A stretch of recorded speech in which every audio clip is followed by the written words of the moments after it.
A paz do nosso Senhor e Salvador Jesus Cristo para todos. Espero que estejam todos bem. Eu quero ler aqui um versículo da palavra do Senhor que diz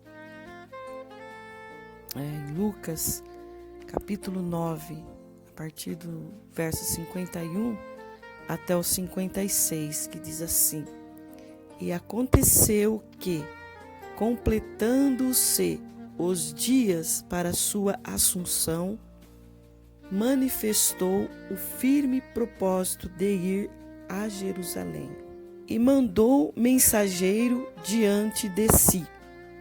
E indo eles, entrando numa aldeia de samaritanos, para lhe prepararem pousada. Mas não o receberam, porque o seu aspecto era como de quem ia a Jerusalém. E os seus discípulos, Tiago e João, vendo isso, disseram: Senhor, queres que digamos que desça fogo do céu e os consumam, como Elias também fez? Voltando-se, porém, repreendeu-os e disse: Vós não sabeis de que espírito sois?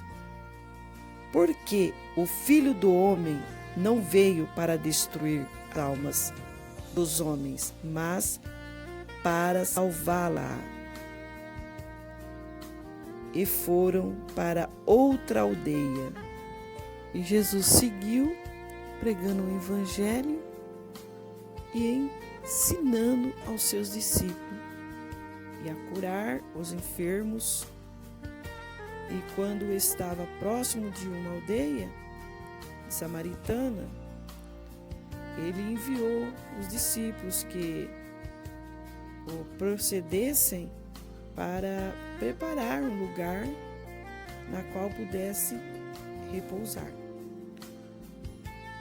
Mas diferente de uma outra cidade samaritana, aquela da história registrada em João, no capítulo 4, que se converteu a Jesus. E esta cidade recusou a recebê-lo, Afinal, ele era judeu e estava a caminho de Jerusalém. E os judeus não se dão com os samaritanos. Portanto, aqui ele não era bem-vindo nessa cidade. Então, diante disto, dessa situação, Tiago e João, que conforme a Bíblia, os filhos do trovão, perguntaram a Jesus: Ó Senhor, quer que nós ordenamos que caia fogo do céu, que consuma esse samaritano? Parece que naquele momento eles estavam muito indignados e também cheios de fé. Se o Senhor quiser, ele disse, nós ordenamos e cai fogo do céu. Claramente, cheio de zelo. Talvez até ele estivesse assim com algum texto bíblico em mente. Afinal, está escrito que quando Nadab e Abiú ofereceram fogo estranho no altar de Deus, um fogo da parte do Senhor os consumiu. E também aconteceu o mesmo com aqueles oficiais do rei Acácia, que foram até o profeta Elias para prendê-lo. Senhor, queres que digamos que desça fogo do céu e os consuma, como Elias também fez? Então, como eu acabei de dizer, que parecia que eles estavam com algum texto bíblico, de repente poderia até estar, porque ele diz como Elias também fez, Porque Elias falou: se eu sou homem de Deus, desça fogo do céu e consuma com esses 50. E ali desceu fogo do céu e consumiu com aqueles 50. E eles estavam cheios de zelo, mas um zelo sem entendimento, na realidade. Ele estava de posse de conhecimentos somente bíblico, porque o nosso Deus, ele é o fogo consumidor, ele é um fogo consumidor. E ali os discípulos estavam num conhecimento sem amor. E por isso o Senhor o repreendeu, dizendo: vocês não conhecem que espírito é este? O de vocês? Então Jesus falou: vocês não conhecem que espírito é esse? O de vocês? Eu não vim para destruir as almas dos homens, eu vim para salvá-la. E tendo dito isso, partiu para outra aldeia, onde os homens estivessem dispostos a recebê-lo. Agora, como o coração deles, daquele discípulo naquele momento, era tão pequeno, e como num coração tão pequeno cabia tanta maldade. A natureza humana é assim. Poderia ordenar e o fogo cairia do céu, pois ainda que para nos salvar ele tenha se tornado um ser humano como nós, com necessidade como as nossas, de repousar, de se alimentar, matar a sede, ele era um ser humano no qual estava encarnado o próprio Deus, o Todo-Poderoso Deus. Mas Jesus não queria, não foi para isso que ele veio. Ele não veio para destruir, ele veio para salvar. E vamos considerar a grandeza da alma do nosso Senhor, que temos diante de nossos olhos, que nos tem muito a nos ensinar sobre o assunto. Primeiramente, consideramos a grandeza e a coragem de Jesus. Nos diz que estava se completando os dias em que Jesus deveria voltar para o céu. Estava aproximando a hora em que ele deveria ir a Jerusalém. Ele seria crucificado. Ele sabia que o seu corpo não sofreria decomposição, porque ao terceiro dia iria ressuscitar e depois seria recebido na glória do mais altos céus. Este era o plano entre ele e o Pai e o Espírito Santo, desde antes da criação do universo. Mas antes da ressurreição, Jesus sabia tudo quanto aconteceria. Em cada detalhe, durante toda a sua vida, Jesus só fez o bem. E, notavelmente, desde o início do seu ministério, os seus ensinos foi suas obras. Não somente refletia a bondade de seu coração, como também demonstravam que por intermédio dele o reino de Deus, a salvação havia chegado entre os homens. Louvado seja o nome do Senhor Jesus. Ele pregava o evangelho a todos, ele deu pão aos famintos, ele curou os enfermos, consolou os tristes, mas tudo quanto Jesus fez não foi para a maioria das pessoas, razão suficiente para que se convertesse, pois suficiente os obstáculos para a ganância de poder dos fariseus, dos zelotes, dos saduceus e escriba. Não foi suficiente para a ganância material do povo em geral. Jesus nos fala em Marcos, no capítulo 7, no verso 21 a 23, porque do interior do coração dos homens sai os maus pensamentos, os adultério, prostituição, os homicídios, os furtos, as avareza, a maldade, o engano, a desilusão, a inveja, a blasfêmia, a soberba, a loucura. Todos esses males procedem de dentro e contamina o homem.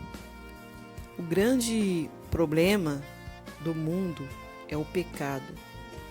Todos cometemos erros e esses erros estragam a nossa vida. Quando pecamos, nós tornamos escravo do pecado. Jesus veio para nos salvar de nossos pecados, apagando nossos passados na cruz, nos dando uma vida nova, guiada por Deus. Ninguém consegue merecer a salvação. Podemos fazer muitas coisas boas. Alimentar os pobres.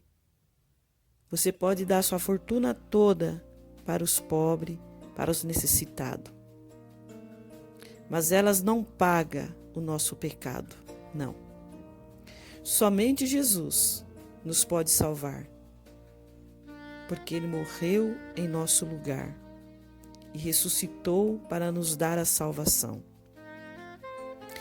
E a salvação é de graça. Tudo que nós podemos fazer é crer em Jesus Cristo e entregar a nossa vida a Ele, e não pecar mais, e não fazer coisas que deixam triste o nosso Deus. Porque somente através de Jesus poderemos ser salvos. Você não vai encontrar salvação em nenhum outro lugar. Não vai encontrar salvação na sua riqueza. Você morre, o seu dinheiro fica aí, suas fazendas ficam aí, suas casas ficam aí. O que você deveria ter feito, você não fez. Aceitar Jesus como seu único e legítimo e suficiente Salvador. Porque a riqueza, esses momentos que você tem junto ao dinheiro, não traz felicidade, não traz salvação, não dá a coroa da vida a você quando você partir dessa terra. O que dá a coroa da vida é Jesus Cristo. Aceitar Jesus, obedecer e cumprir os mandamentos de Cristo enquanto você pode, enquanto você tem vida. Porque depois que sair dessa, partir dessa terra, se partir sem Jesus, a palavra do Senhor deixa claro que será lançado no lago de fogo com Satanás e seus anjos. Então, aproveite hoje, agora que você tem a oportunidade.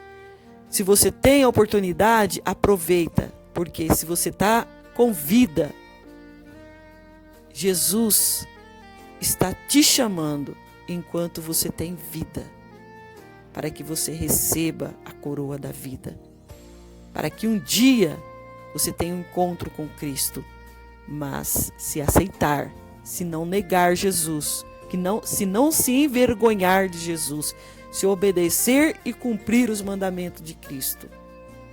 A palavra do Senhor nos fala assim: eu asseguro, quem ouve as minhas palavras e crê naquele que me enviou tem a vida eterna e não será condenado, mas já passou da morte para a vida. João capítulo 5, 24. Ele assegura. Quem ouve a palavra dele e crê naquele que enviou Jesus Cristo, no nosso Deus poderoso, esse terá a vida eterna e não será condenado. mas já passou da morte para a vida. Então, creia, acredite, confia em Jesus Cristo e se entregue para Ele. Nós estamos no fim dos tempos, Jesus está voltando, a oportunidade está passando. Não perca essa oportunidade que você tem. Às vezes você pega uma doença, você cai no leito e ali você fica entre a vida e a morte. Aí Deus vem, te restaura e te dá a oportunidade para você voltar neste mundo com saúde, para que você aceite Ele, para que você reconcilie com Ele. Porque Deus, muitas vezes, Ele deixa que as coisas aconteçam, para que nós reconhecemos que somos pecador e que nós precisamos de Jesus, que sem Ele nós não somos nada. Então hoje, procura ouvir a palavra de Deus, se entrega para o Senhor Jesus, não deixa para amanhã o que você pode fazer hoje. Deus está te dando a oportunidade, está tirando desse leito de enfermidade, para que você aceite a Jesus, para que você reconcilie com Jesus e leve uma vida limpa, uma vida pura diante do Criador. Porque a palavra do Senhor nos diz: pois o salário do pecado é a morte, mas o dom gratuito de Deus é a vida eterna, em Jesus Cristo nosso Senhor. Romanos 6, 23. Pois o salário do pecado é a morte. Então não queira esperar isso acontecer. Não queira perder a sua salvação. Aproveita hoje que você tem tempo. A palavra do Senhor fala em Efésios capítulo 2, no verso 8 e 9, pois vocês são salvos pela graça por meio da fé, e isto não vem de vocês, é dom de Deus, não por obra. Não adianta você doar sua fazenda, suas casas e não ter fé em Jesus Cristo e não aceitar Jesus. Para que você venha ser salvo, você tem que fazer o bem, não olhar a quem e aceitar a Jesus em primeiro lugar. Reconhecer que você precisa de Jesus Cristo, reconhecer que você é um pecador, reconhecer que sem Ele você não é nada e se entregar e acreditar e confiar em Jesus e permanecer firme até o fim, para que você receba a coroa da vida. Pois vocês são salvos pela graça por meio da fé, e isto não vem de vocês, é dom de Deus, não por obras, para que ninguém se gloria, mas não por obras, não porque você doou mais do que o outro, o fez mais do que o outro, não. Sim, mas pela salvação, por aceitação, por acreditar e confiar em Jesus Cristo e entregar a sua vida nas mãos do Senhor. Aí estará completa as suas obras. Você é um homem bom, você é uma mulher boa, você ajuda os pobres, você ajuda os necessitados, mas ainda não aceitou Jesus, então se entrega para o Senhor Jesus, para que a sua vida seja completa. Aceitando Jesus como seu único e legítimo Salvador e obedecer a palavra de Deus até o fim, obedecer a Jesus até o fim, confiando, acreditando e amando a Deus acima de todas as coisas. Amando a Deus, somente a Deus. A fé e a obra andam junto. Nós temos que ter fé e ter obras, fazer boas coisas, obedecer a Deus, ser uma pessoa boa, ter um coração bom, cumprir os mandamentos de Cristo. E a palavra do Senhor fala em Tiago, em capítulo 18, você pode ler, que ele fala assim: mas dirá alguém, tu tens a fé e eu tenho as obras. A fé e a obra, ela tem que andar junto. Abraão, quando Deus pediu Isaque como holocausto, Abraão obedeceu a Deus e ele foi entregar o seu filho para Deus naquele holocausto.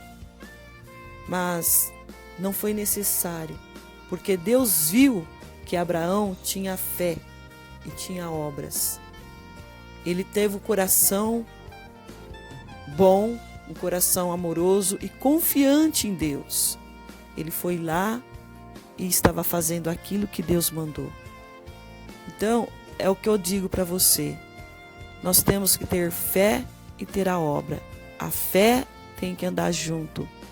E nós temos que estar na presença de Jesus, aceitar Jesus e obedecer a Jesus e cumprir os mandamentos de Cristo. A obra, ela é muito importante para Deus, mas ela tem que andar junto, a fé e a obra, a confiança em Deus e a obediência. Nós temos que obedecer e acreditar e crer e cumprir os mandamentos de Cristo, para que a nossa vida seja completa, tendo fé, confiança, acreditando em Jesus, tendo obras. Então nós temos que ter a fé, a obra e aceitar e se entregar para Jesus, para que nós venhamos receber nossa coroa e que a nossa vida venha a ser completa diante de Deus. Que Deus possa te abençoar e que Deus possa te conceder o que você precisa na sua vida. Fique na paz, fique na bênção, em nome de Jesus.